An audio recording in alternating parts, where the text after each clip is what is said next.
Good morning, ladies and gentlemen, and welcome to our full year 2019 earnings call. The call today will be extended as we have joining our co-CEO, Rubin Ritter as well, to talk about our strategic initiatives and our achievements of 2019, and then followed by a speech by our CFO, David Schröder, who will walk you through the financial and discuss with you the outlook for 2020. As always, this call is being recorded and webcast live on our investor relations website, and a replay of the call will be available later today. Rubin, the floor is yours. Please go ahead. Yes, welcome and good morning also from my side, and thank you for joining our call this morning. 1 year ago, we met for our Capital Markets Day in Berlin, and I think most of you had the opportunity to join, and we talked about the next chapter of our growth journey. And today, David and I are excited to give you an update on where we stand 1 year later. So at the heart of our presentation in the last year was our vision to become the starting point for fashion. So by that we mean the destination that all consumers naturally gravitate to for all of their fashion shopping needs. This ambition is based on the observation that we see customers choosing very few destinations when they are looking for a service to buy or a product to shop. For example, we see subscribers gravitating to Spotify whenever they want to listen to music. We see this trend becoming even stronger with the rise of apps over the last years. I think it's true for most of us that we only download very few apps that we then use with a high frequency. And our goal is to be one of these few apps, and our goal is to be the one app that consumers use for all of their fashion needs. We have also last year talked about my favorite chart, which is the market opportunity that we have ahead of us. By now I think you know that the fashion market is forecasted to grow to about 450 billion over the next 5 to 10 years. And we continue to see an ongoing shift towards online, which we expect to be at about 25% online penetration compared to the 15% today. As you know, and as we have said in the past, our long-term ambition is to serve more than 5% of the overall European fashion market, which corresponds to about 20% market share in online fashion. I think this underlines once again how much growth leeway we have still ahead of us, even without leaving Europe. And in that context, we have stated our goal to reach 20 billion in GMV by 2023-24.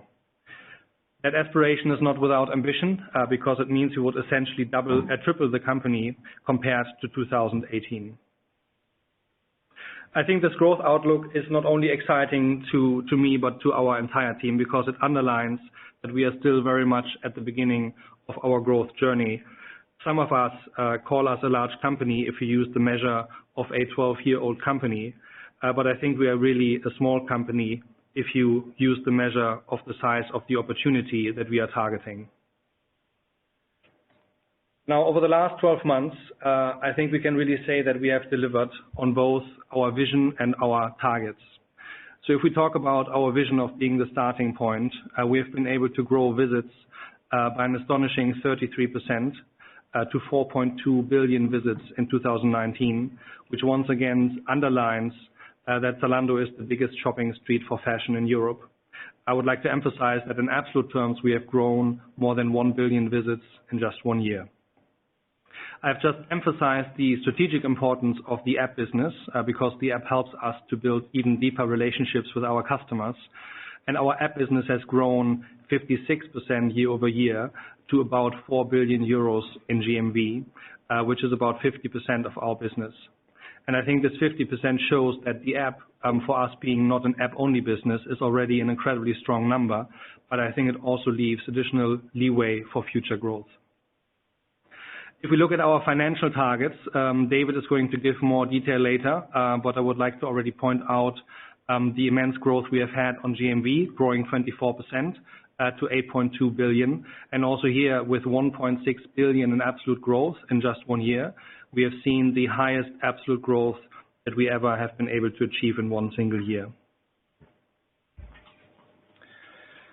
Now, on the coming pages, I would like to give you some more background on the 3 strategic priorities that we have been and that we will be working on in order to continue to progress towards our vision and our goals. And we have also talked about all three in the last Capital Markets Day, so they will not be new to you. Our first and most important priority is to continue to deepen our customer relationships with our existing customers. Our goal is to play an indispensable role in the lives of our customers, and for that purpose, we continue to invest even more to make our strongest relationships even stronger. In this area, we measure our success by the health of our cohorts, by the share of wallet, and by the resulting customer lifetime value. Our second priority is to continue to grow our active customer base. We want to be relevant to a broad audience in Europe, and already today we are serving 31 million active customers, but Europe has about 400 million inhabitants, so it's pretty clear that also in this dimension we have a lot of leeway for growth. Our third priority is to transition towards a platform business model. We want our customers to enjoy endless choice, and we want them to say, if I cannot find an item on Zalando, it probably does not exist. If we want to get there, we have to make sure that our brands take the steering wheels into their own hand and decide themselves which products to list, when to list them, and at what price, and therefore have an incentive to build their own business on Zalando. For us, this means that we continue to focus primarily on building a highly scalable infrastructure of technology, data, and logistics that all brands can use to reach European consumers.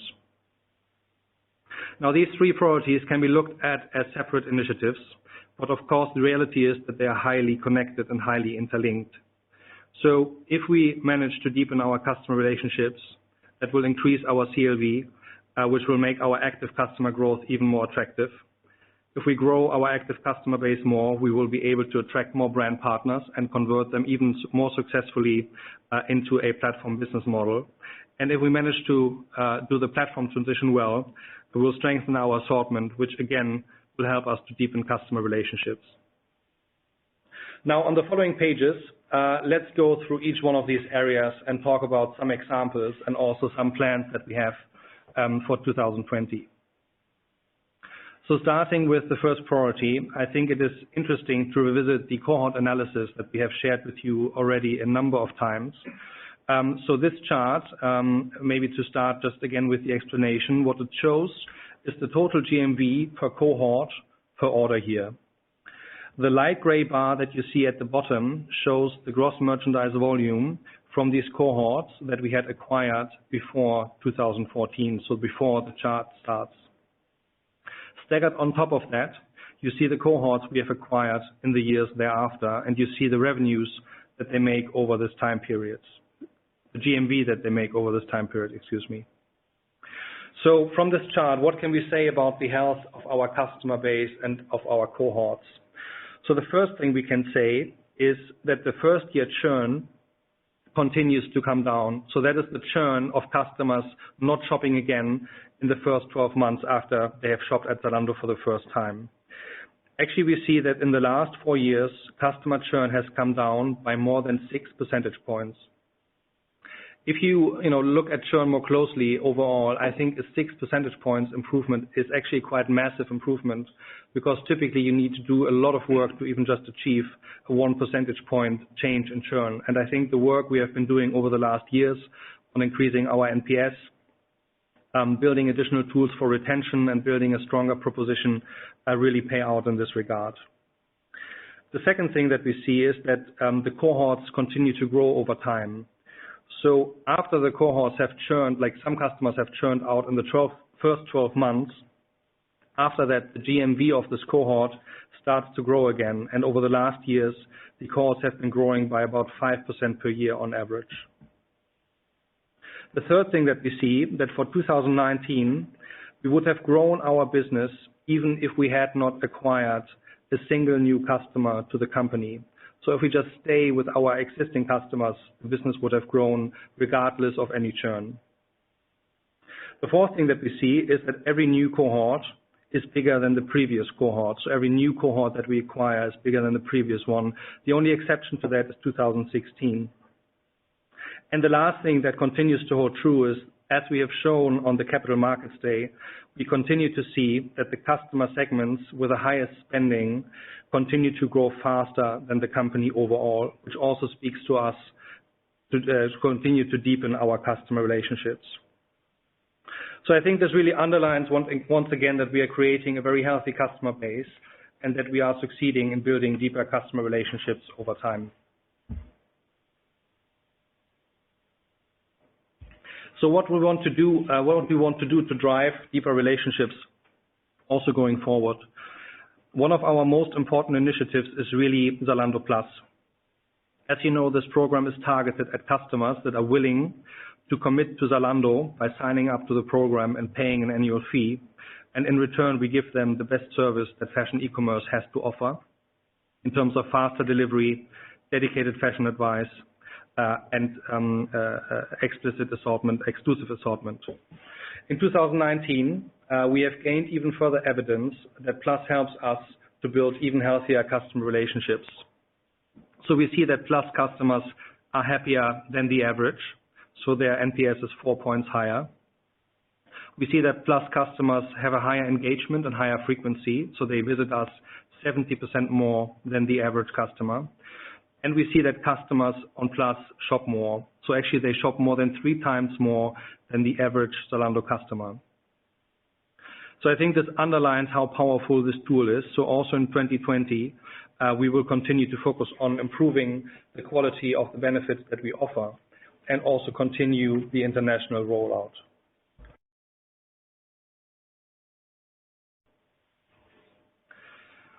Of course, we also want to continue to create more opportunities for customers to interact with us and create even more use cases where we can help our customers. And this is why I'm really excited to announce the launch of a new category, the pre-owned category. So currently, you know Zalando mainly for connecting consumers and brands for buying and selling new fashion.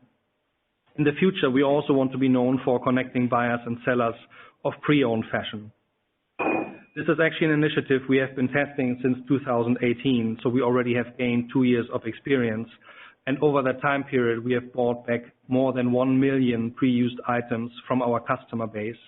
And we feel it's now time to really go from testing into scaling. So what you can already do today in the Zalando Wardrobe app is that you can sell us used products from your wardrobe in a very convenient way.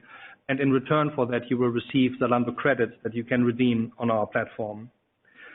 Now, the big new thing we are doing this year is that we will also allow you to discover a curated selection of pre-owned products on our main destination, so on Zalando. From that, we see a number of opportunities. The first opportunity is that we think this can help us to deepen customer relationships because we do not only help you to fill your wardrobe, but also to declutter your wardrobe. And we think the credits that we give you in return will drive even additional frequency. The second opportunity that we see is that we will complement our offer. So we will start to address the demand from young customers who are increasingly willing to shop pre-owned fashion. From our customer research, we know that there actually is an increasing number of young customers that states that they only want to buy, they're only interested in buying pre-owned fashion. And the third opportunity that we see is really to bring our sustainability strategy that we have announced last year to life. And I think this is happening in exactly the way we would like to see it, because this initiative is really an integral part of our business model and our customer proposition. And this is how we think about sustainability.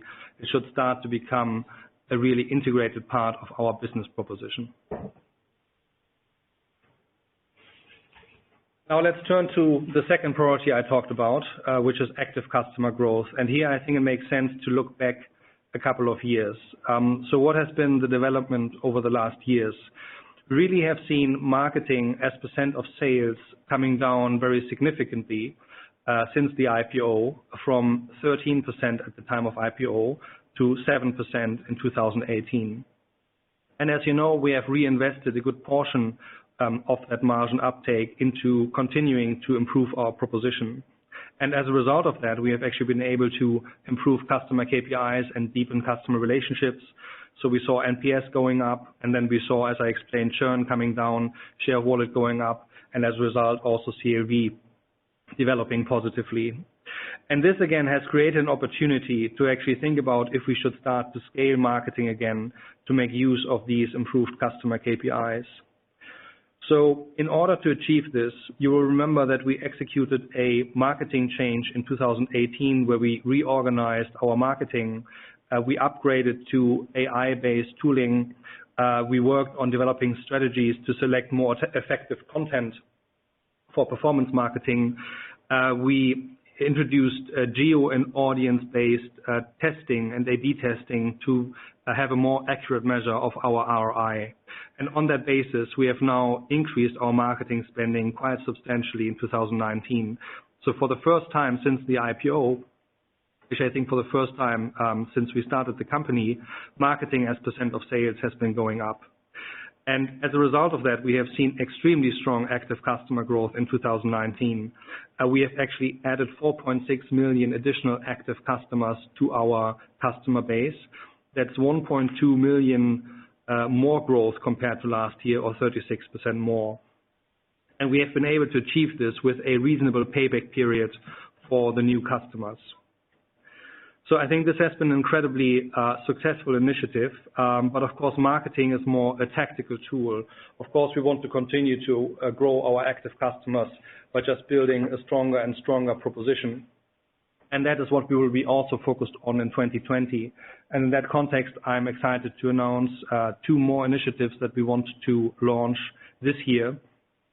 And the first one is to expand our premium segment. Premium has been showing really strong growth over the past years. Actually, in 2019 has been growing with 35%. And now we feel it's time to take the next step and to become also the starting point for our customers that are particularly interested in premium and even luxury brands. We are convinced this is a huge opportunity for us as a business. It is a large segment, about 40 billion euro market size in Europe. The segment is shifting online, but even faster than regular fashion. So online CAGR over the last years has been 16%. Customer interest already on our destination is quite high. We have received 20 million searches for luxury brands that we do not yet carry. And in terms of order economics, I think it's obvious how this category can help us to drive higher average basket sizes. And also, counterbalance some of the effect that we have seen over the last years from fast fashion growing over proportionately in our assortment. So all in all, I think this is a great opportunity to address also new customer groups because we see really rising customer groups of young premium shoppers. And I think Zalando is really well positioned to also serve these customers. The second initiative is around expanding and continuing to expand our logistics network by building a local spoke warehouse in Madrid. Spain is one of the biggest European fashion markets, and we have seen strong growth momentum there recently. However, we think we are still lacking behind in terms of convenience proposition because we don't have a local warehouse, and this is where we are confident that the spoke can really unlock customer growth in the Spanish market. And we also think this is very much in line with our platform strategy, where we have said that we want to build the pan-European infrastructure of technology, data, but also logistics, which brands can use to reach European customers online. Now with that, let's come to the third priority that I talked about, so the platform transition. This is something that we have been working on and talking about for several years, and as you know, over time we have continued to refine our approach. And in the last year, we put really a lot of emphasis on 3 connected initiatives that we talked a lot about during the Capital Markets Day. So let's briefly talk about the progress we have made. So the first initiative is, of course, the partner program itself, where we offer brands to be in the driver's seat and to build their own business on our platform. The share of partner program has grown from 10% to 15%. So the share has increased by about 50%.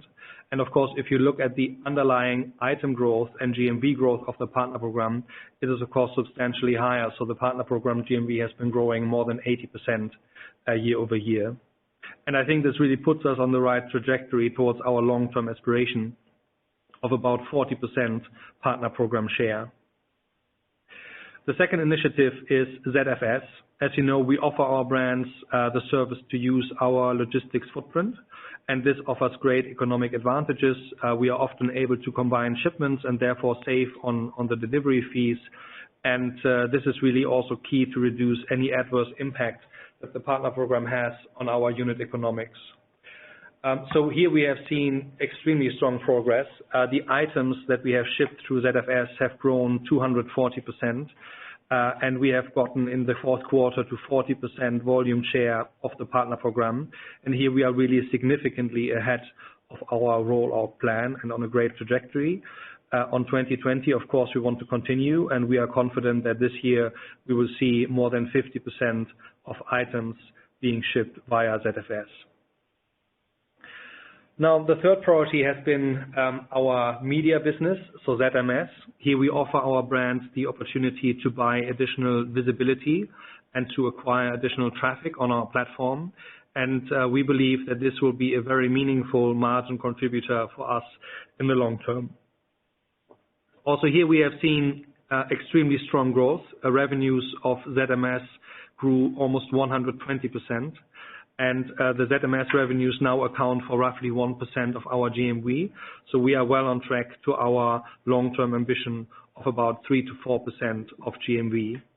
When you look at the page, you get a bit the impression that ZFS is a bit leading and ZMS is lagging behind in terms of progress. And I just would like to point out that this is very much in line with what we communicated on the CMD. And the reason is that ZMS for the brands is a more complex service to understand and to use, so it also takes more time to scale. Now, if we look at this year, of course, we want to continue to drive the platform transition at full speed. So let me just quickly talk about a few initiatives that we are working on. The first one is really just to continue to internationalize the partner program. Many partners start with us in Germany because that is our biggest market and our home market. And the partner program share in the German market is actually at about 25%. And I think this is a great sign because in many ways Germany is also kind of the leading indicator to where KPIs and developments can go once we roll them out internationally. So we are working with partners to go really from a German pilot into a full international rollout.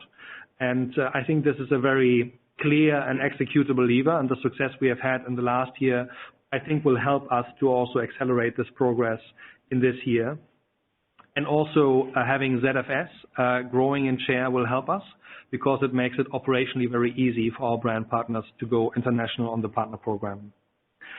The second initiative is obviously to continue to work on integrating new partners and having them extend the range that they offer on our platform. We have currently about 500 brands enrolled on the partner program, which is still, I think, small compared to the 2,500 brands we work with overall and small to the number of brands we could onboard into this program. So we are working to make onboarding even faster and even easier, and of course also to scale our sales force that works especially with smaller local partners and make sure to convince them to also join the partner program. The third initiative we are driving is the ZFS off-price integration. I think this is actually an interesting initiative to understand how different parts of the business really come together to create value. So we are now offering a direct integration between ZFS and off-price, which gives partners that put their inventory for the partner program into our warehouse to sell any leftover items on our off-price channels. And therefore we further increase their stock flexibility and limit their inventory risk. And at the same time, we create a business opportunity for Zalando off-price, specifically for Zalando Lounge, to have access to attractive merchandise. The fourth initiative I would like to mention is really to build the next generation of our tooling. So in the platform world, obviously the tooling we offer our brand partners is key, and we want to make sure our platform is more accessible by making it easier to onboard and integrate, that the platform is more understandable by offering the analytics tools that allow the brands to really understand the drivers of the trading outcome, and then also to make it actionable by making it easier for them to influence the outcome, for example, through ZMS. and we would like to integrate all of this into one integrated tooling suite that makes it even easier for partners to be successful on our platform, because on our platform, the brand success also will be our success. Now, in summary, I think from my perspective, 2019 has been a year where we really have shown that we have a clear direction and that we have made great progress towards both our strategy, but also in terms of our operational excellence and also our financial success. And I really would like to thank the entire team at Zalando for the great work that has gone into making this year a big success. And for the next years, we want to continue to execute on our ambitious plan, and we think the plan is the right plan, it makes sense, and that is our path for success. And we want to continue to execute on the priorities I've outlined of building deeper customer relationships, driving active customer growth, and driving the platform transition.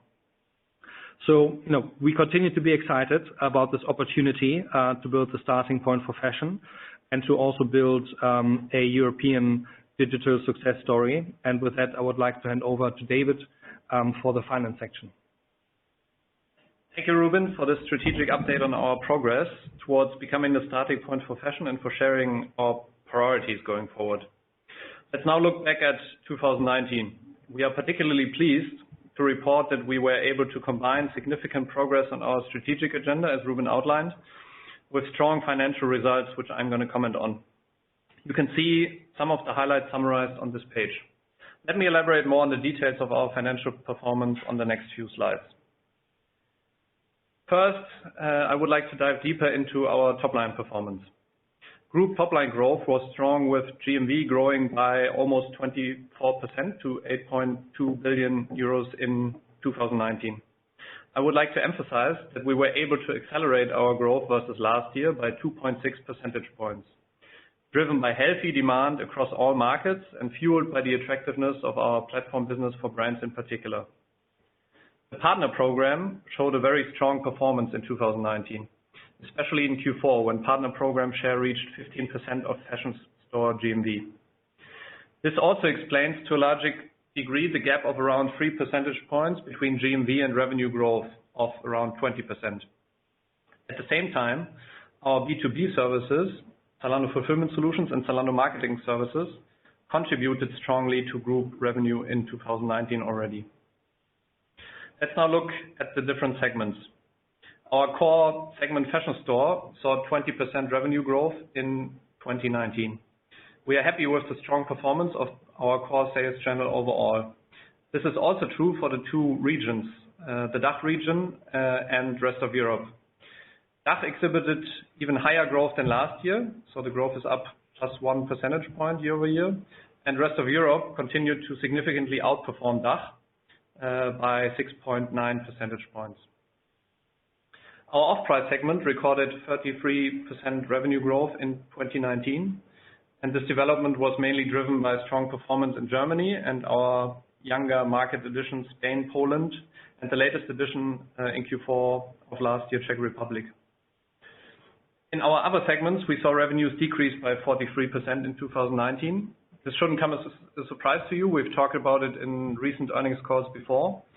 And it has to do with the fact that our private label activities have been significantly downsized in Q1 2019 and are now no longer reported in the other segment, but are rather part of the Fashion Store segment. Excluding Z labels would have resulted in a pro forma revenue of 118 million in 2018 and a growth of other business of around 60% in 2019. The main drivers of this growth are Zalando Marketing Services and our personal style advice service, Zalon. Looking closer at Q4 in particular, we see a similarly strong development across segments and more than 24% GMV growth overall, despite a very strong prior year baseline of more than 25% growth. Record-breaking Cyber Week results significantly contributed to our success in that quarter. So let's talk a bit more about Cyber Week. Cyber Week 2019 was another huge success for Zalando, especially in the light of an outstanding partner program performance. We were able to prove that we can leverage our entire platform ecosystem at scale to provide millions of customers with very attractive offers throughout an extended period of massive demand. I think it's fair to say that thanks to our partners, Cyber Week was much bigger than it would have been without them. Let me highlight some of our key achievements. We acquired a record-breaking number of around 840,000 new customers. Cyber Week GMV increased by 32% compared to 2018, and partner program share of GMV averaged 20%. Actually, it peaked at more than 50% on the day after Black Friday. While this combination of strong demand and attractive offers led to exceptional levels of traffic, orders, and shipments, our technology and logistics infrastructure performed at very high levels throughout the event, and we were even able to increase customer satisfaction as measured by Net Promoter Score by +5 points year-over-year. This brings me to our key customer KPIs for the fourth quarter. Since Ruben already mentioned that we are progressing very well on all customer dimensions, I will keep it short at this point. In Q4, we saw all KPIs trending in the right direction. On top of strong increases in active customers, orders per active customer, and GMV per active customer, average basket size very much stabilized at around -1% year-over-year, following a steep decline of more than -5% in 2018.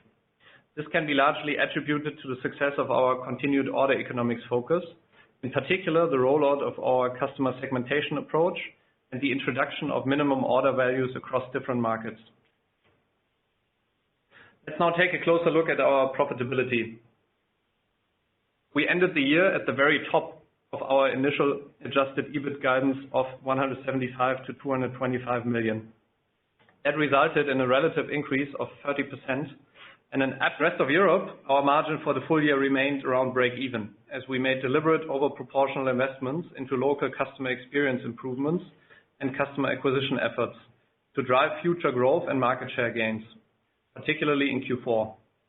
As a result, active customers grew even faster than for Zalando overall at the rate of more than 20% year-over-year, and we added close to 1 million active customers in the rest of Europe during Q4 alone. This represented almost 2/3 of the total active customer growth in that quarter. Obviously, this came at the cost of a temporary margin decline in Q4.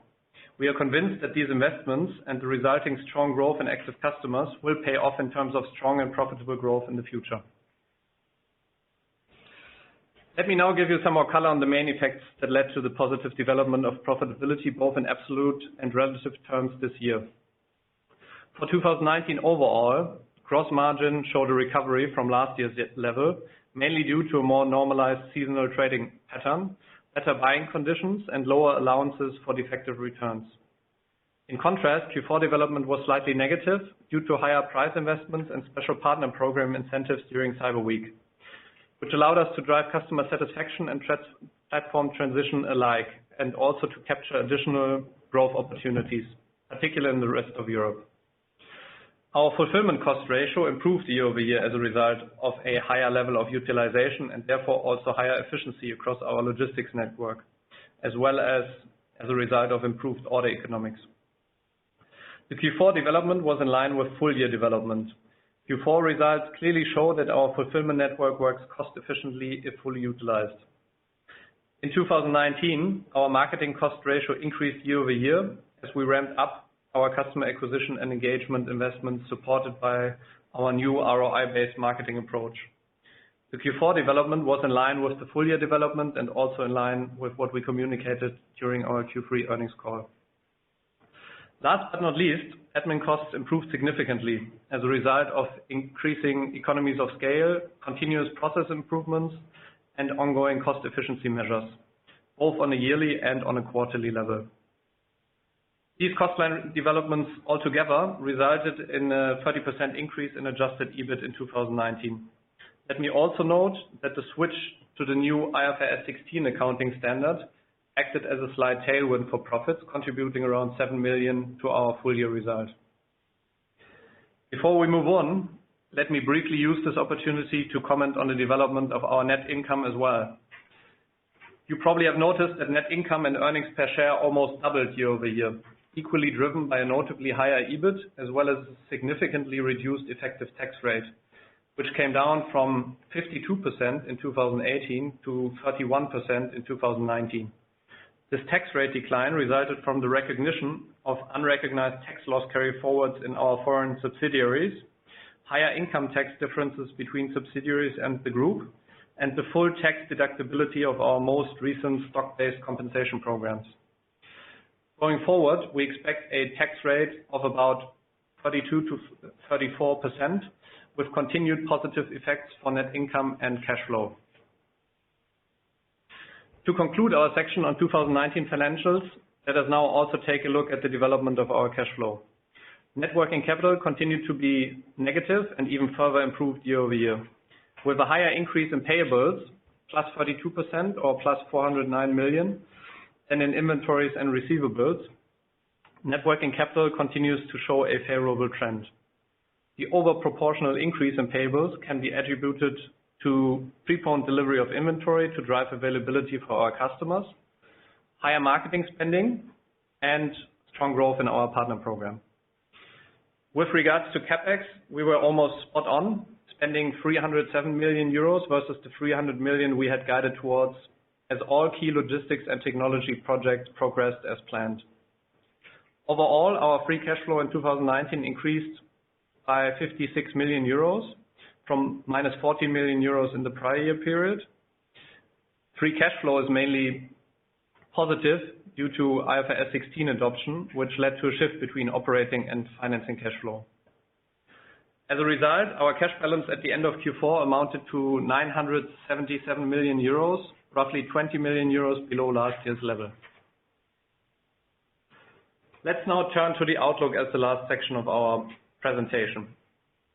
Before we focus on 2020, let me reiterate that we continue to primarily focus on capturing the incredible growth opportunity ahead of us.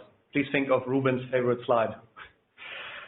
Aiming to grow several times faster than the overall European fashion and online fashion markets, we confirm our midterm target of growing to 20 billion in GMV by 2023-2024, corresponding to around 5% market share of the European fashion market. In line with our strategy to become the starting point for fashion, the key building blocks on this journey remain the deepening of our customer relationships through continued improvements of our customer experience. Second, the growth of our active customer base through ROI-based investments in customer acquisition. And third, the transition to a platform business model by further scaling the partner program and our partner-facing services. We therefore confirm the midterm guidance we issued at our CMD last year for the coming years. We continue to target a GMV growth of 20 to 25% per year, which is 2 to 3 times faster than the European online fashion market is expected to grow. We furthermore expect an adjusted EBIT margin of 2 to 4% during the transition period between 2019 and 2021, driven by continued investments in our growth and a successful platform transition. After 2021, we expect margins to increase as our platform transition progresses. And last, we continue to expect negative cash flows during the transition period, driven by continued investments in logistics and technology to enable this growth, which will result in CapEx of 4 to 5% of revenue. Thereafter, increasing profitability will result in stronger cash generation. With our strong 2019 performance, we successfully managed the first year of this transition phase. And you can see that we delivered at the higher end of our target growth and profitability corridors. So we are very happy about that performance. In the coming years, we will remain focused on driving a successful platform transition to enable our starting point strategy and to lay the foundation for future strong and profitable growth. During this transition phase, we will continue to carefully manage the short-term trade-off between growth and profitability with the clear objective to maximize company value in the long term. Let me therefore shed some more light on how to reconcile our margin profile during the transition period to our long-term target margin range, since actually this has been one of the most popular questions we got in our earnings calls this year and also on our roadshows. While we remain committed to our 2 to 4% margin target for the transition period in order to maintain our strong growth trajectory and to unlock the full value of the platform business model, this margin target assumes continued EBIT investments, especially on 2 dimensions. The first dimension are EBIT investments into deepening customer relationships and growing our active customer base. They amount to roughly 3 percentage points in EBIT margin and come in mainly 3 forms. First, they are related to additional investments into brand and performance marketing, as well as targeted price investments during retail events to drive strong growth of our customer base and to drive the market penetration across Europe. If we would simply cut our marketing investments by 1/3 today, we would already save almost 200 million euros per year, which is equivalent to 3 percentage points in EBIT. The second factor, or the second area of investment, is that we are obviously seeing overproportional and front-loaded investments into our technology overhead, as well as the teams that are building our new experiences, especially our new premium membership program, Zalando Plus, our personal style advice salon, our new pre-owned fashion category that we announced today, or also our local commerce proposition, Connected Retail. And third, we are obviously also continuing our front-loaded investments into scaling our European logistics network. As you've heard today, we plan to open a new local warehouse in Spain. And we are also continuing to introduce exciting proprietary last-mile delivery services, particularly for Plus. As you would expect from these types of investments, they typically result in additional temporary ramp-up costs, which then are reflected in our margin in this transition phase. Now let's talk about the second big bucket of investments, and these are really related to our transition to our platform business model, and they account for roughly 2 percentage points in EBIT margin. These platform investments come in the form of additional costs that are mainly caused by negative trade-offs between our existing wholesale business and the fast-scaling partner program during the transition period. Let me provide you with some examples.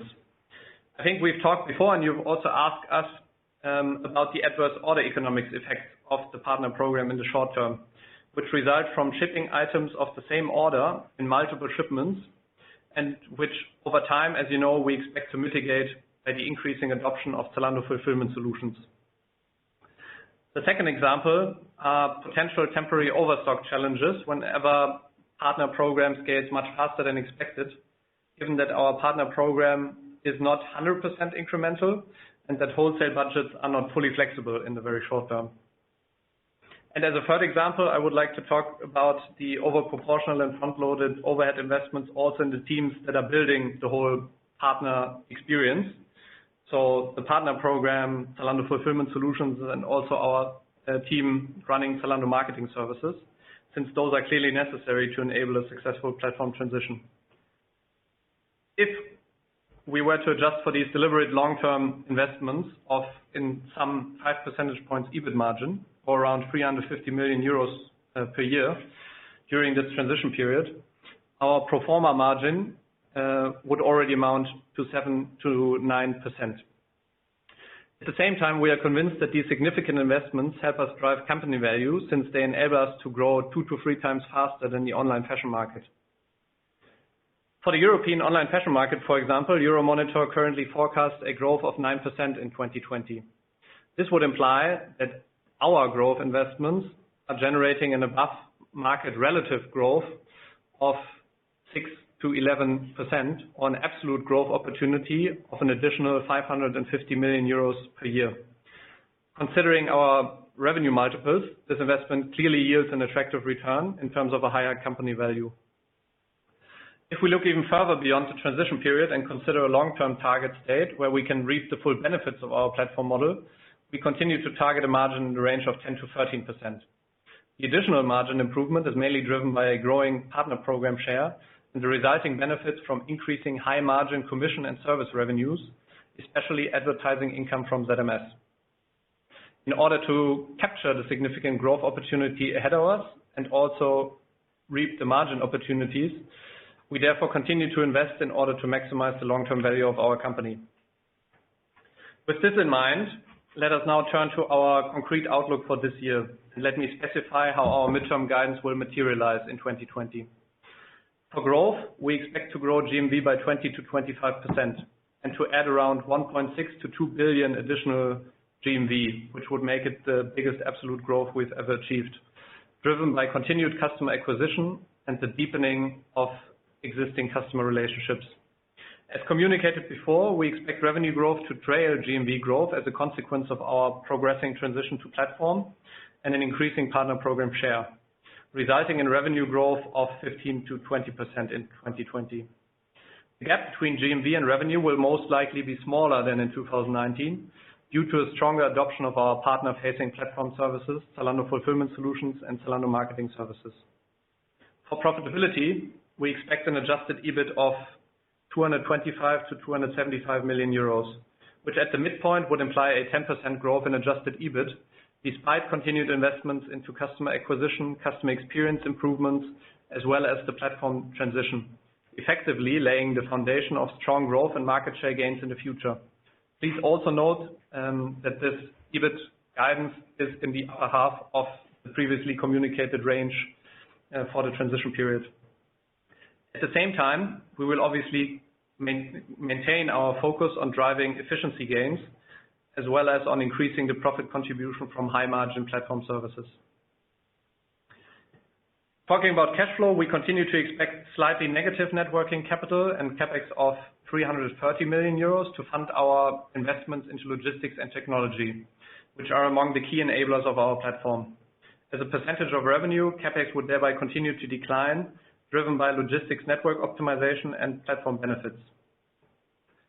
Please note that this 2020 outlook is subject to a potential negative impact from supply or demand side disruptions caused by the coronavirus. Let me also make clear that we have not seen any material impact so far. Looking forward, however, obviously parts of our product supply could become delayed or even cancelled, which would temporarily negatively affect our ability to drive and satisfy customer demand. In addition, a spread of the virus across Europe could have temporary negative effects on customer demand. The situation is evolving. We are preparing for all kinds of scenarios, and we are in close contact with our suppliers as well as logistics partners, and we will provide more information during our Q1 earnings call in May. Before we go into Q&A, let me briefly comment on current trading for Q1. Overall, the year has started according to plan, and we've seen a strong end-of-season sale period of the fall-winter season. There are, however, two short-term effects I would like to mention and also briefly explain. Firstly, we see gross profit negatively affected by the exceptional partner program performance in Q4, which exceeded by far our expectations and temporarily caused higher than planned wholesale overstock, which we successfully sold off during our fall-winter end-of-season sale. Secondly, we see an industry-wide delayed season start into the spring-summer season when compared to last year. Since we remain focused on long-term value creation, we continue to invest through cycle into driving above-market growth. While both developments have been fully considered in our full-year outlook for 2020, they are going to lead to a lower profitability in the first quarter compared to Q1 2019. We are now fully focused on ensuring a good start to the spring-summer season and getting a head start into our full-year targets.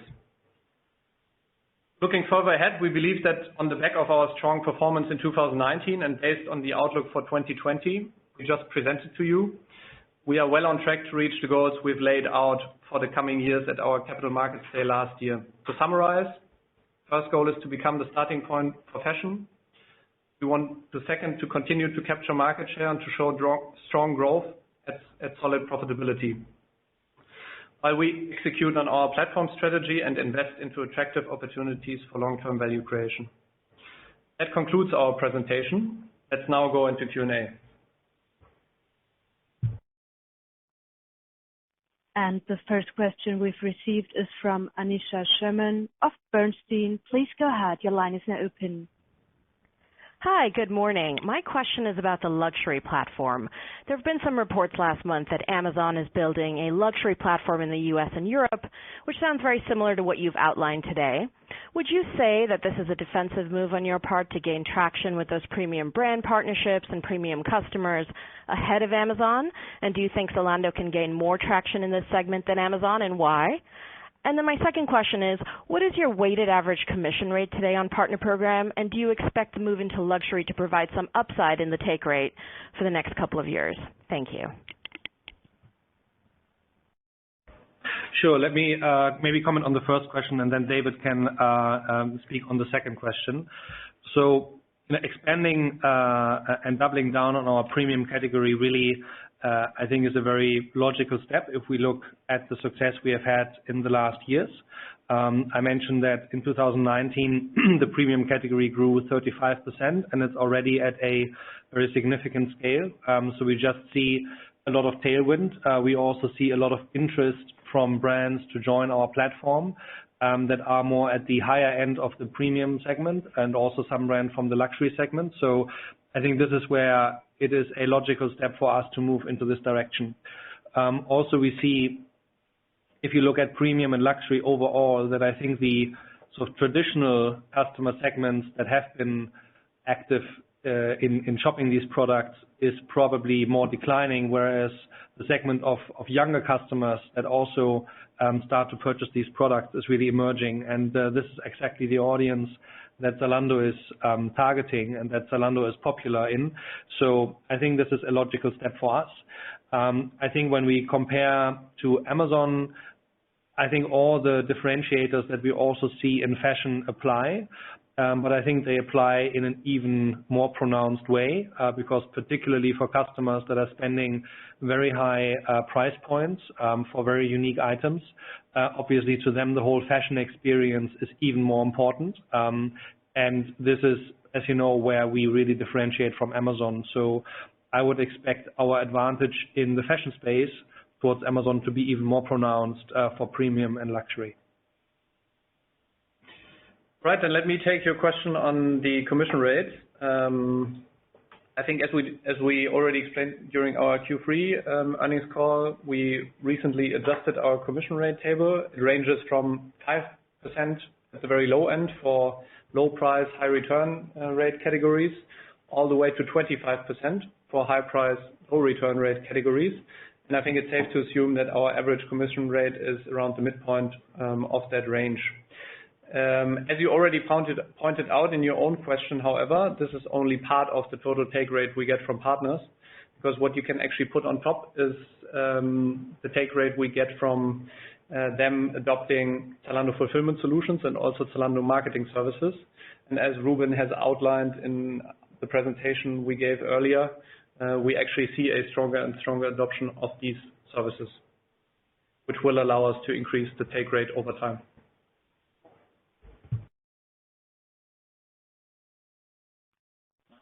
Thank you. Then we go to the next question. It is from Tushar Jain of Goldman Sachs. Your line is now open. Please go ahead.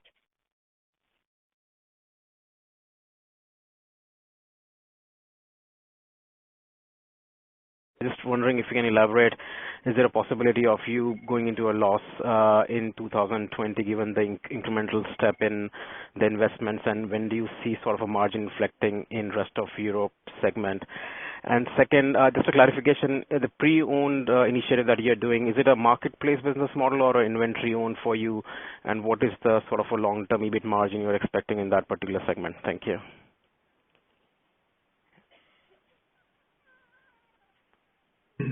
So if I understood you correctly, because I think you were muted at the beginning of the question, I think you were asking around the outlook for rest of Europe and how we see the margin evolving. As we tried to explain during the presentation, I think we are really focused to drive growth in DACH and in rest of Europe, also in 2020, just like in 2019. It's also clear that rest of Europe, in a way, is at an earlier part of the growth trajectory, given that we entered those markets typically later than we played in DACH, and also given that the online market in at least some of those countries is far less developed. And therefore, we actually see it as a great opportunity to develop the market and also to continue to have a leading position in many of those markets. In terms of how we steer, I think just like 2018 and in 2019, we put our main focus on growth, but we do that within reason. So our goal is to keep that segment at least break even, just like you've seen us do in the previous years, and actually to maximize growth on top of that. Yes, and let me maybe comment on your question on the pre-owned margin potential. So I think in general, when we are launching something like this, I think it's too early to, start right away with talking about the target margin. I think that's not how we approach it. I think we come really from what does the customer need and how can we best serve it. I think the main effect, though, in terms of economic attractiveness, will be not so much coming from the profitability of the segment itself, but really from the effect it has on our overall relationship with the customer. And there, as I explained earlier, and as we also spent a lot of time talking about at the Capital Markets Day, the priority is really to deepen the relationships with our best customers. And that means we want to create more opportunities for them to interact with Zalando, and therefore to become more and more sort of indispensable in terms of how they think about the role we play in their fashion lives. And we think very specifically this business model can create more traffic because we create additional use cases for customers to visit our app. We think specifically, and we see already that crediting these customers with Zalando credits for the products we buy from them also makes them visit us again and makes them buy again on Zalando. And I think it's just a emerging and pretty substantial customer need that is coming up with the whole movement also around sustainability. We just see young customers really sort of, emphasizing that they want to see pre-owned items and that some of them even only choose to buy pre-owned items. And if we want to be the starting point for fashion, that's something that we need to serve. And I think it will therefore increase our share of wallet and long-term also CAV. And of course, that's one of the biggest underlying value drivers that we have.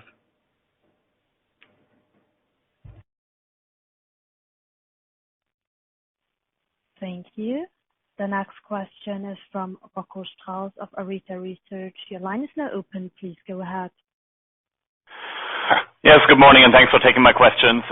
Just to follow up on Anisha's question, with many luxury brands aiming to remain in control over pricing, is partner program actually the key USB here to get those brands on board, potentially in contrast to, Amazon's likely offering? And margin-wise, shouldn't stronger growth in the premium segment rather add to longer-term margin expectations given the higher commission rates and higher basket sizes, or is that already priced in the 10 to 30% EBIT target margin? And secondly, with 50% of GMV driven by in-app, I guess that kind of further, reduces the dependency of Zalando on search engines. So I guess the question is twofold here. We're stepping into beauty, high ticket premium segment items, MOVs, etc. Should we expect to see basket sizes actually rising from here on again? And the second part of that question is, with Instagram pushing into shopping via checkout especially, is there a risk of the app exposure to drop, or do you rather see Instagram still as a continuous customer acquisition tool? Thank you.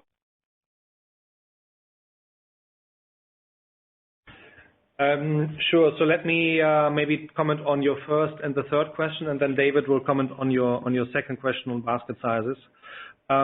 So in luxury and premium, I think it can be both, just in the rest of our assortment, to really work with the brands through wholesale, but also through the partner program.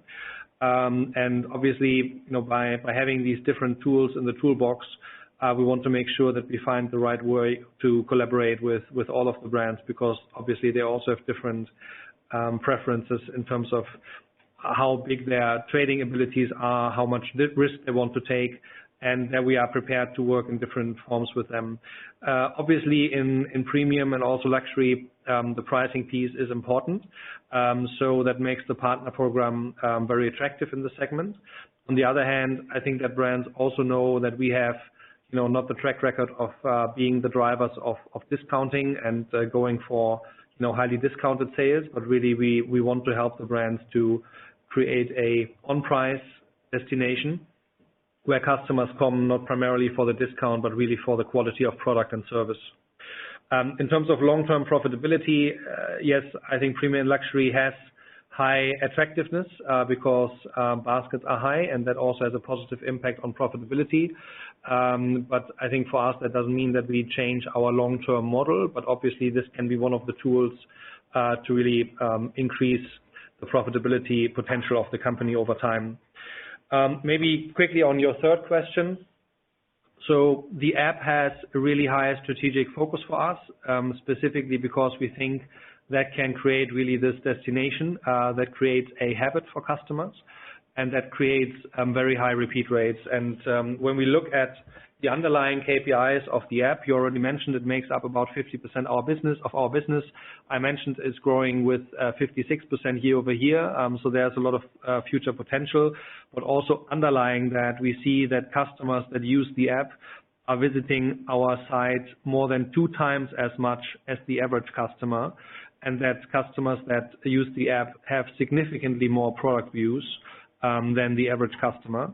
And that NPS actually is more than 10 points higher than for the average customer. So everything we see in the app that is really driving customer activity.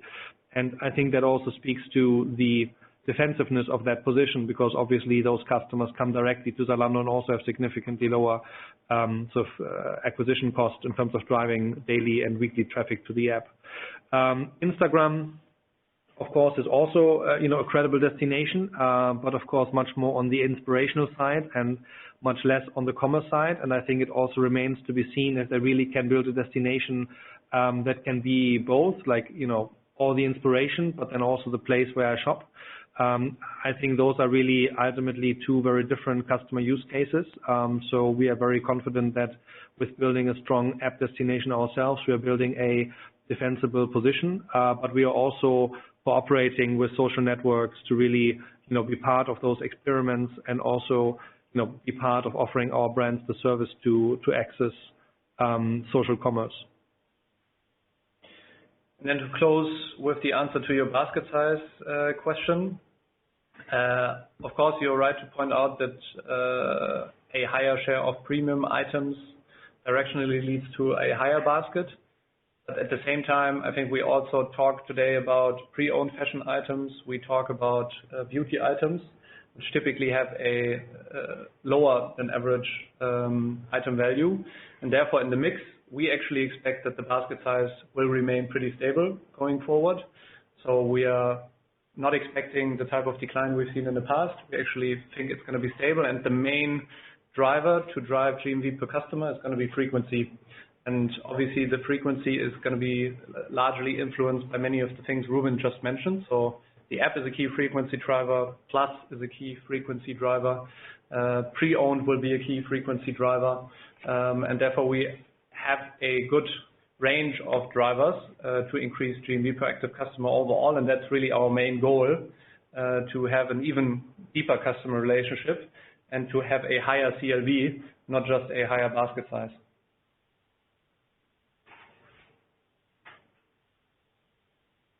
Thank you. The next question is from Charlie Muir-Sands of Exane BNP Paribas. Your line is now open. Please go ahead.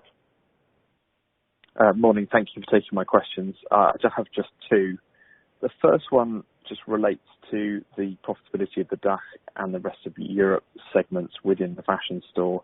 I know you don't give a full P&L breakdown anymore, but I wondered if you could give some insight. Is it still the case that most of the difference actually relates to the gross margins, as was the case when you used to disclose it?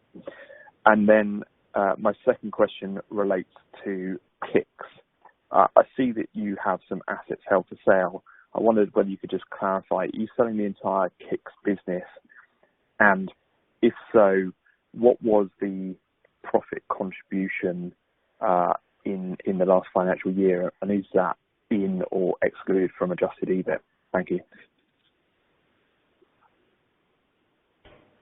All right, so let me take your first question and then Ruben will shed some more light on Kicks.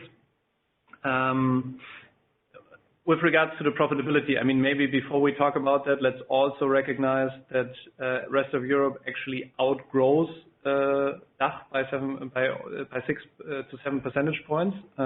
So obviously that requires some investment, but we also get a good return on that investment. If we then look at the profit margin difference between those 2 countries, it is primarily driven by 2 factors. One is a lower gross margin, and the second one is higher marketing investments, because we are trying to acquire customers much faster than in the DACH region. So as I mentioned, 2/3 of all new customers acquired in Q4 actually were customers in rest of Europe, and that I think is directly linked to a higher marketing investment in % of sales in this region. Then on the second question relating to Kicks, so we have sold the entire business, and we have not made any adjustments in the EBIT for 2019 or 2020.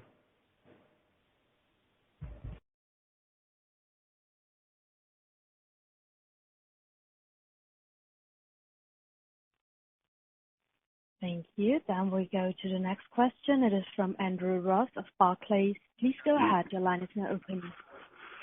Hi, morning. Well, I just wanted to ask about advertising and a couple of bits to that. So first bit, it's obviously been now a few months since you introduced sponsored ads. Can you give us a sense as to how customer engagement is trending with those sponsored ads? Maybe any stats you can share in terms of how likely people are to click on them, how behavior is changing. And then it's helpful you've given your 3 or 4% target of GMV in the long term. What kind of percent of GMV from ZMS do you think could be achievable in 2023, 2024, so we can have a sense as to how meaningful it might be by then? Thanks.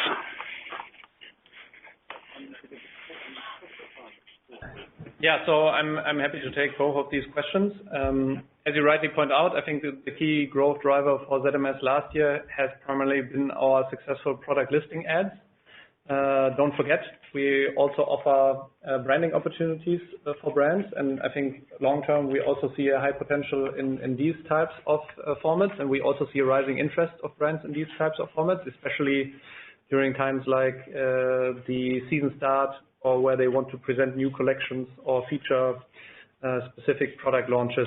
If we look at our core product right now, though, so the product listing ads, we definitely see a significant uptick compared to the prior year. So I think if we compare where we were in terms of share of impressions a year ago and where we are now, it more than doubled.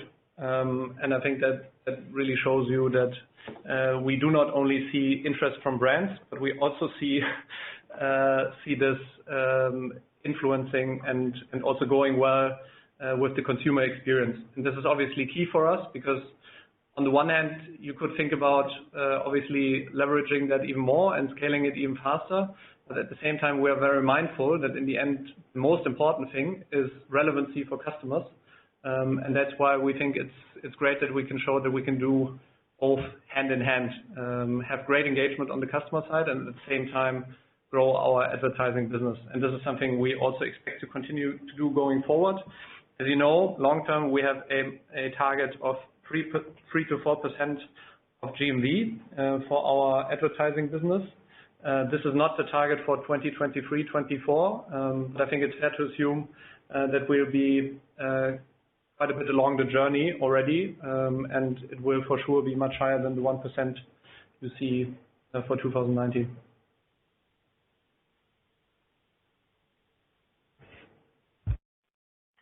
Thank you. The next question is from Rebecca McClellan of Santander. Your line is now open. Please go ahead. Yes, good morning.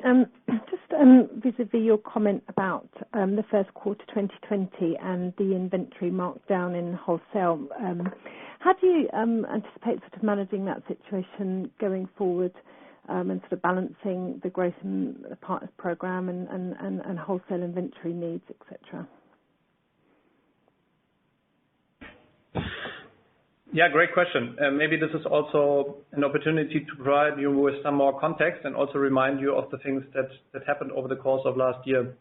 So you might remember that when we were in our Q3 earnings call, we talked about the fact that during Q3, revenue growth outpaced GMV growth, not only because of the baseline effect from the prior year, but also because of the fact that we saw partners engaging less into end-of-season sales events at the end of the spring-summer season.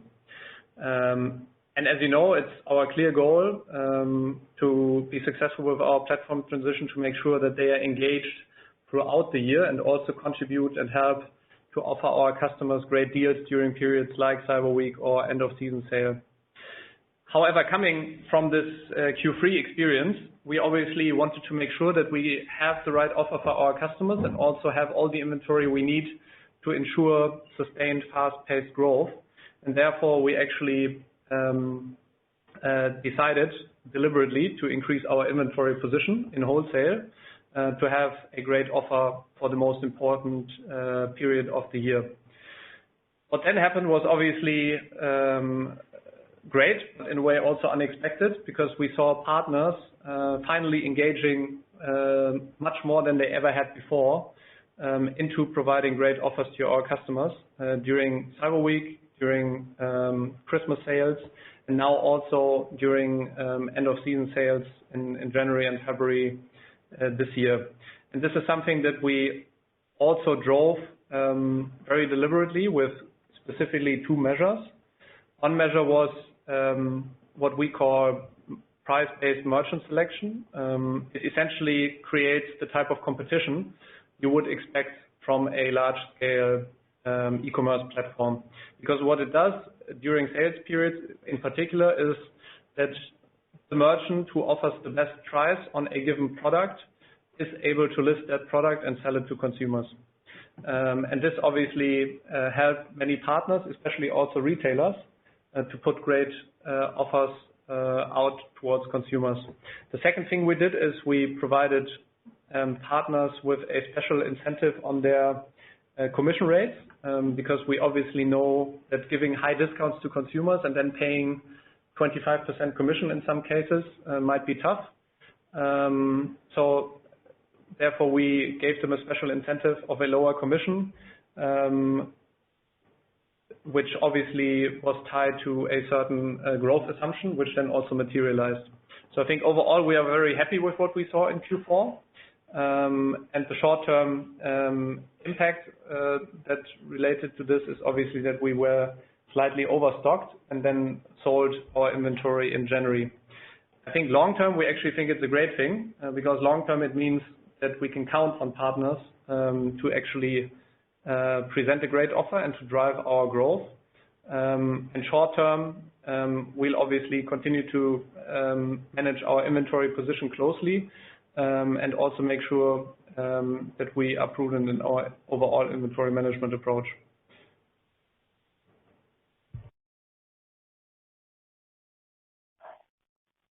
Thank you. The next question is from David Holmes of Bank of America. Please go ahead. Your line is now open. Morning, guys. Thanks for taking the question. I just wondered if you could go into a little bit of detail on the trajectory of the margin drivers. So fulfillment costs and marketing costs, how do you see those trending into 2020?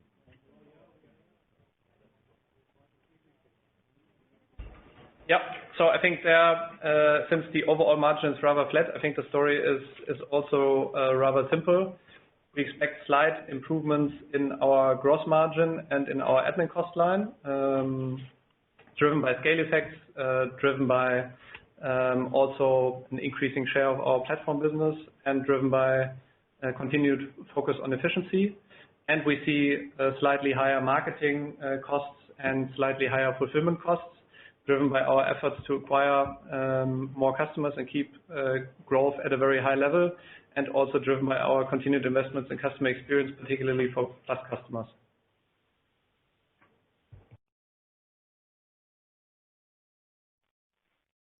Thank you. The next question is from Adam Cochrane of Citi. Your line is now open. Please go ahead. Good morning. First of all, congratulations on the on pre-owned items. I think that's a very, very good initiative in terms of the right thing to do and benefiting the consumers.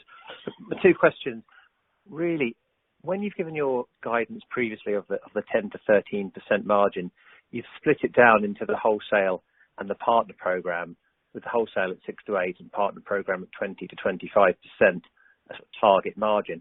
Would you be able to say where you are today on that same basis, so we can try and forecast those two bits in a slightly different way to the way that you report at the moment, looking forward, so we can reconcile that guidance? And then secondly, can you remind us, you've had no issues so far in Italy from the sounds of things. Whereabouts is your warehouse or warehouses in Italy compared to the affected area? And what proportion of your sales in Italy do you think would be in the north of Italy, please? Thanks.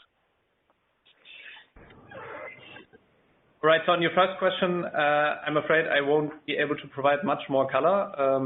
So I think we still obviously have that split in mind when we talk about the overall target margin, and we still target 6 to 8% margin for wholesale and 20 to 25% margin for partner programs.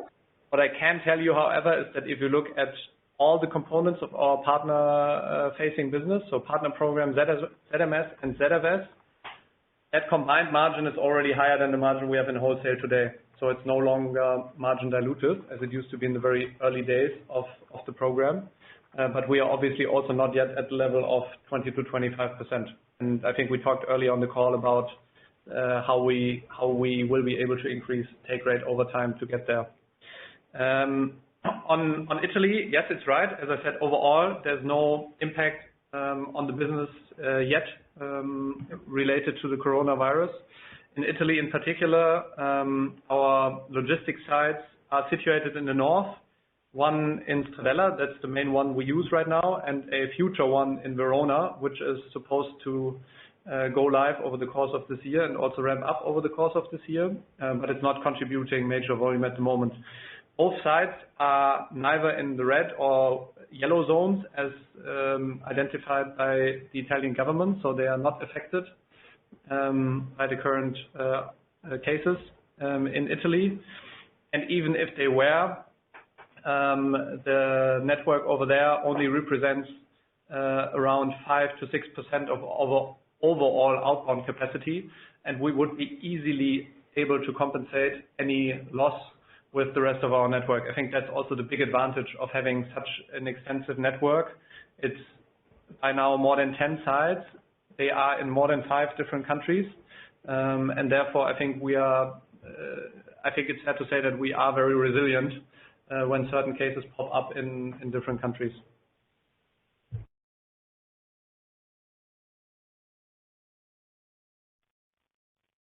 Thank you. The next question is from Jürgen Kolb of Kepler Cheuvreux. Please go ahead. Your line is now open. Very good. Thank you, guys. And 2 questions on my side. First, again, coming back to the wardrobe app and the idea here. I'm sure it creates some additional cost for you. How does that work in terms of when customers ship back or sell you the merchandise for credits? Do you have to clean the merchandise, or what additional costs or services do you have to do in order for the merchandise to be resellable again? And secondly, on Sign, I think you put out a new note recently saying that Sign will become a more sustainable brand. Does that mean that also the share of your private label will increase again, or will it more stabilize on these current levels, but Sign will become really the more sustainability share of your business? Thank you. Yeah, let me take those 2 questions. So on the pre-owned category, the way that it works is that customers essentially take pictures of the products they want to sell us, and on that basis we estimate the price, and of course we also assess if we think they are resellable. And then customers send these items in where sort of, ideally they can even use Zalando return parcels to just put them on top. So, in those cases, no extra cost is incurred. And then, of course, our team takes a look at these items, and in the vast majority of the cases, we can then actually sell those items either in an offline location. So we have actually launched a store here in Berlin where we sell secondhand products, and it's extremely successful. So, the mall that it's in, I think is very thankful to us to bringing some additional traffic and customers. But then the idea is to really also sell it on the Zalando main destination. And of course, that will be a highly curated approach. So we will not flood the platform with pre-owned items, but we will really curate the offer that we put on Zalando so that it's really adding value to the customers. So obviously, we are very much at the beginning of this, and there will be many things that we can figure out and improve. But I think really this mechanism of having customers, also think of us when they declutter their wardrobe, and then, I think they're very happy to be paid in Zalando credits, and that allows us also to really account for this additional frequency we can expect from that. So I think it is a business model that has many, many interesting angles on how it can create value. I think it has also many dimensions where you can see that probably Zalando is really in the best position to offer this type of service, and obviously also still many things to figure out and many things to improve over time. So we think it's really interesting, and we are looking forward to customer feedback. Actually, the feedback on the Zalando Wardrobe app is really positive. So if you want to take a look at it in the App Store, the reviews are really great. On your second question with respect to Sign, so you're right that we have turned that into a sustainable label, and we are working on this really with the goal to also learn more about what does it mean to produce more sustainable fashion, to not only ask our brand partners to do it, but to also do it ourselves and learn about it.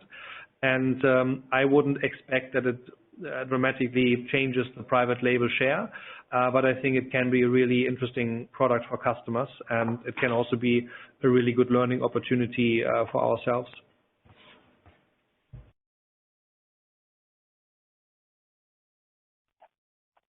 Thank you. The next question is from Anne Critchlow of Societe Generale. Please go ahead. Your line is now open. Hello, 2 questions from me, please. First of all, just coming back on your comment that you expect an improved gross margin for 2020. I'm also thinking about the success of Cyber Week and off-price, suggesting that customers really like discounts. So how confident can we be that the gross margin should go up in 2020? And then secondly, on off-price, would you be able to tell us what proportion of sales relate to wholesale inventory, what proportion to partner program, and what proportion to products that are bought in especially for the off-price business? Thank you. Yeah, so happy to take those 2 questions. I think on the gross margin, we are confident that we will see a slight improvement over the course of the year.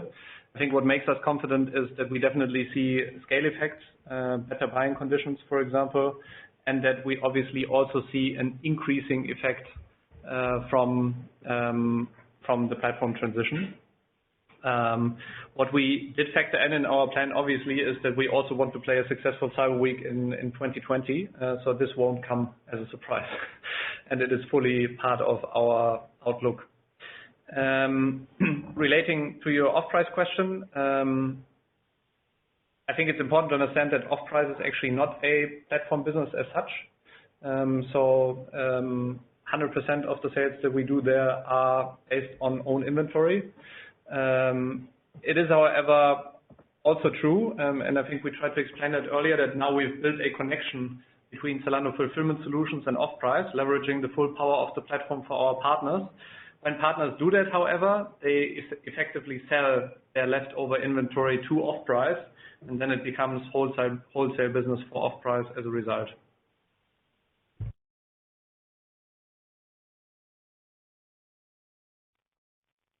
Thank you. The next question is from Michelle Alton of Berenberg. Your line is now open. Please go ahead. Hi, good morning. 2 from me, please. First of all, just on the customers acquired over Cyber Weeks, I think it's 20% of your growth in customers.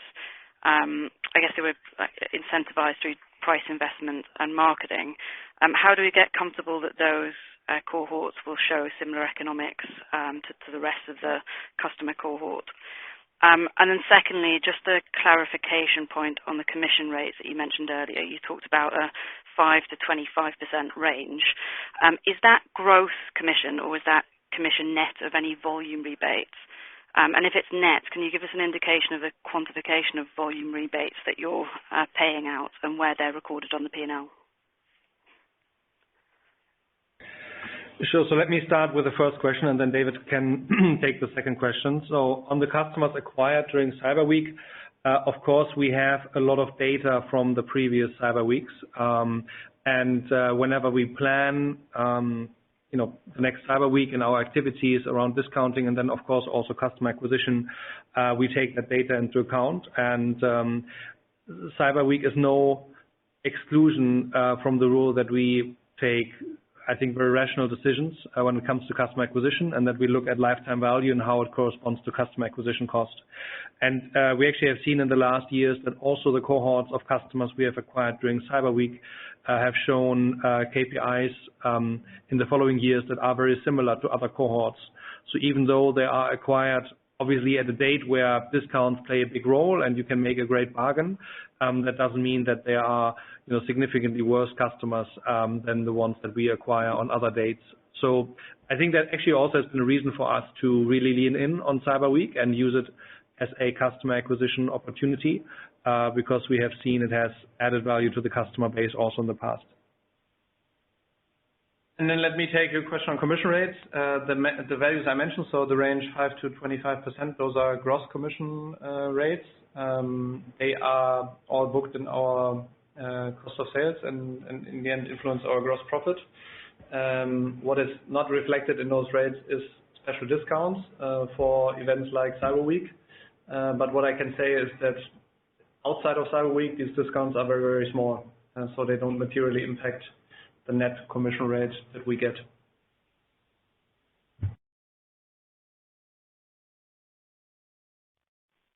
The next question is from Simon Irving of Credit Suisse. Please go ahead. Your line is now open.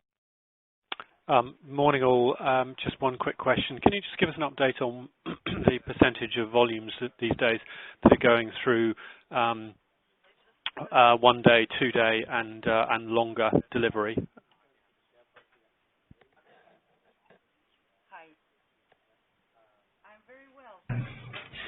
Yeah, so as you know, obviously it's a key part of our proposition to offer better convenience to our customers across Europe. That's also why, for example, we are now setting up a new warehouse in Spain to take down our delivery time from 3 to 5 days to 1 to 3 days, for example. What I cannot disclose is kind of percentiles per day. What I can tell you is that a double-digit share of our parcels overall and more than 30% of our volume in Germany is delivered next day or even same day to our customers.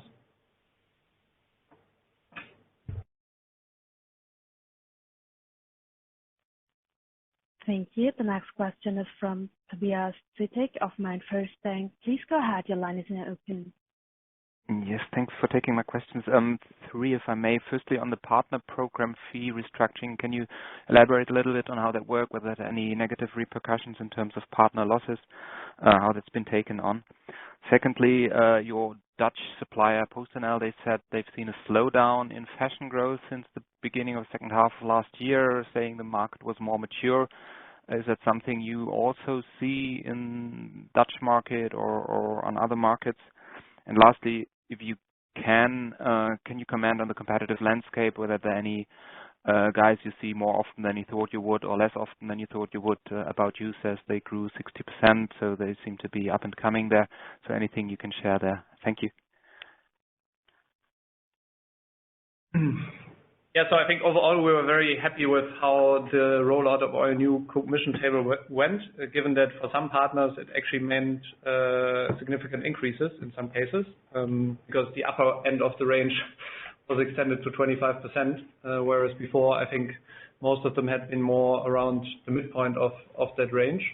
And actually we only have a very small single digit number of partners that did not accept the new commission table, and all the big partners, actually representing close to 99% of our partner program GMV, are on the new commission table as we speak, and that obviously points to a very successful rollout of this new table. And I think the more important thing is it really sets us up for future growth, since now brands have an incentive to list all price points and all categories on Zalando because they work in the same way and are economically feasible.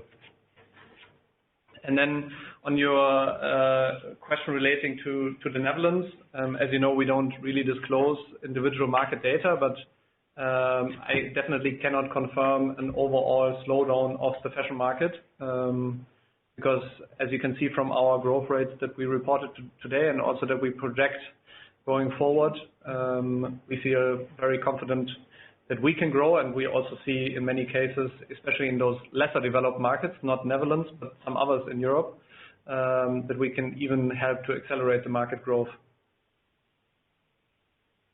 And then maybe let me make a comment on your last question on competition. So, clearly, there is competition in the market, and when you are operating online, we always said the competitor is only a mouse click away. So, and also when you look at our long-term aspiration, we say we want to serve more than 5% of the total fashion market and more than 20% of the online fashion market. So also there you see also in the future, obviously there will be competition.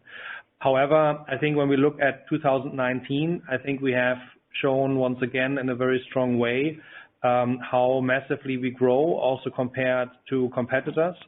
So you mentioned About You, and I think the 1.6 billion additional GMV, that should be about 2 times About You added in just 1 year.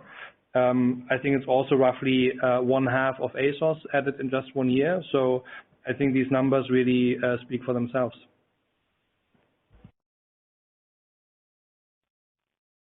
Thank you. Then we now take our last question. It is from Olivia Townsend of UBS. Please go ahead. Your line is now open. Hi, I have 2 questions. Firstly, at the Q3 results, you said that the ZFS share at the end of the quarter was just over 40%. Could you just update us with what the ZFS share at the end of Q4 was, as well as through the whole quarter? My second question is, could you just give us an update on how many of your warehouses are still in ramp-up and how many have been ramped up to full operation, and then how many more would reach full operation in FY21? Thank you.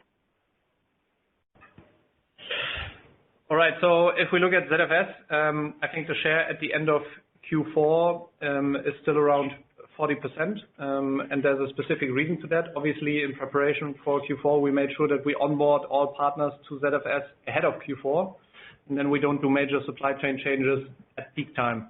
I think that's both appreciated by our partners, but also by our internal teams. What it also shows, though, is that even with those huge volumes during peak, we still deliver tons of ZFS items. And if you look at the absolute number, actually that increased because we obviously also had many more shipments in Q4 than in Q3. Now, your second question on the ramp up of our warehouses. I think if you look at all the warehouses that we've had for a while, so Erfurt, Mönchengladbach, La, Paris, Stettin, and Milan, they are all fully ramped up. Stettin actually reached full capacity during Q4 and also contributed to a great Cyber Week performance. Currently, we are still seeing major ramp-ups across 3 warehouses. So one is Lodz in the east of Poland, the other one is Verona in the north of Italy, and we are also still ramping up our capacities in Stockholm, so in Sweden. And as you know, over time, we'll now also start ramping up Madrid. And we are also very much looking forward to taking online our new hub in Rotterdam once the construction has finished. But that will happen in 2021.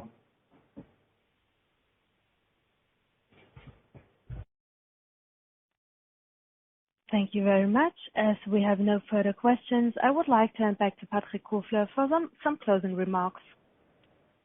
Thank you, ladies and gentlemen, for joining today's call.